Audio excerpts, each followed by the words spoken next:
పల్నాడు జిల్లా చిలకలూరిపేటలో జరిగిన రోడ్డు ప్రమాద మృతుల కుటుంబాలను మాజీ మంత్రి విడుదల రజని పరామర్శించారు. ప్రమాదంలో మృతి చెందిన వారికి నివాళులు అర్పించి ఘటన చాలా బాధాకరమని అన్నారు. మృతుల కుటుంబాలకు ప్రగాఢమైన సంతాపం తెలిపారు. ప్రభుత్వం వెంటనే బాధిత కుటుంబాలను ఆదుకోవడంతో పాటు మృతుల కుటుంబాలకు ఎక్స్ గ్రేషియా ప్రకటించాలని డిమాండ్ చేశారు. ఇలాంటి ఘటనలు పునరావృతం కాకుండా అధికారులు తగిన చర్యలు తీసుకోవాలని సూచించారు.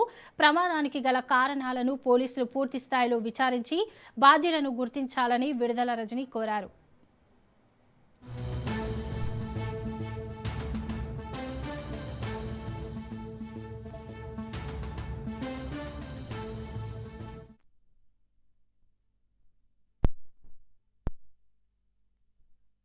ఒక ఫంక్షన్కి వెళ్ళి తిరిగి వస్తూ అది కూడా ఒక 5-10 నిమిషాల్లో ఇంటికి చేరుకుంటామనేటువంటి ఒక సమయంలో మరి ఇంత ఘోర ఘటన చోటు చేసుకోవడం అనేది చాలా చాలా బాధాకరంగా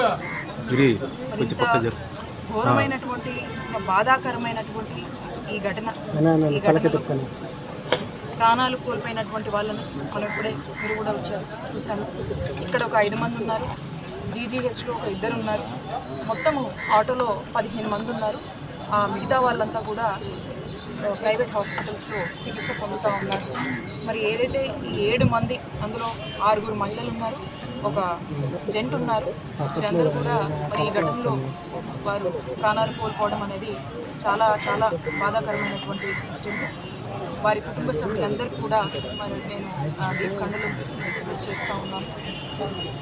ఇలాంటి ఘటనలు మరలా చోటు చేసుకోకుండా ఇమీడియట్గా ప్రభుత్వము ఇక్కడ సంబంధించినటువంటి రోడ్ సేఫ్టీ మెజర్స్ కానీ ఇంకా ఏమైనా అవసరమైనటువంటి ఉంటే ఫర్దర్ ఇలాంటివి రిపీట్ కాకుండా తక్షణమే తగిన చర్యలు తీసుకోవాల్సిందిగా కూడా నేను ఈ ప్రభుత్వాన్ని డిమాండ్ చేస్తూ ఉన్నాను.